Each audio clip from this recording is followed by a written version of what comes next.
Success the school के जिम्मेदारान की जानिब से लड़कियों की मेयारी तालीम और दीनी माहौल में तरबियत के लिए टोली चौकी और पुरानी हवेली ब्रांच में लड़कियों के लिए एक्सक्लूसिव स्कूल का क़याम अमल में लाया गया है। तो जल्दी करें, सही वक्त पर दुरुस्त फैसला लें और अपनी शहजादियों की तालीम के लिए सक्सेस द स्कूल का इंतखाब करें।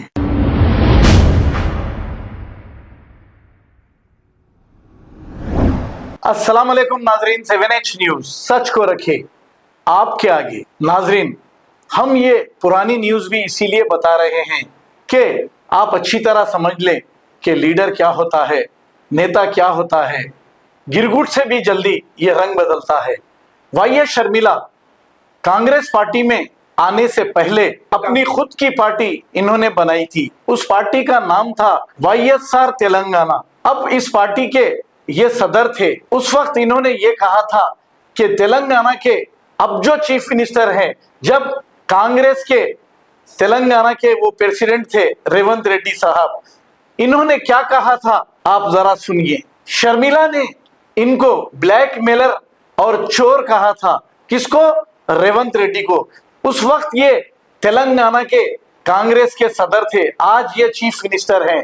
जैसे ही इन्होंने देखा कांग्रेस की हवा चल रही है तो इन्होंने आंध्रा में इलेक्शन लड़ने के लिए कांग्रेस में शामिल हो गए। इन लीडरों पर आप दिल से भरोसा ना करें, क्योंकि एक दूसरे को चोर कहते हैं, ब्लैकमेलर कहते हैं।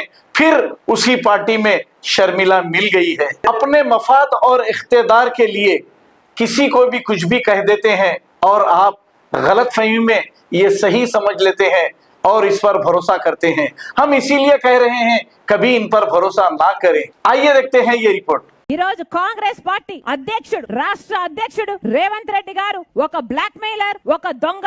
వాస్తవం కాదా? ఓటుకు నోటు కేసులో అడ్డంగా దొరికిపోయిన వాడు ఈ రోజు కాంగ్రెస్ పార్టీకి అధ్యక్షుడుగా ఉన్నాడు. రేవంత్ రెడ్డి ఒక దొంగ ఉన్నాడు. దేవుడా,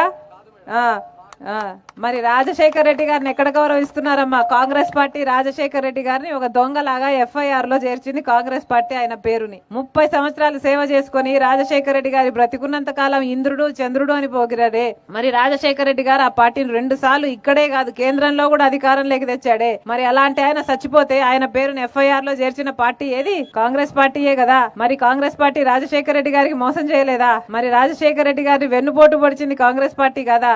అనుబంధం ఆత్మీయత అంతా ఒక భూతకం, ఆత్మతృప్తికై మనుషులు ఆడుకునే నాటకం,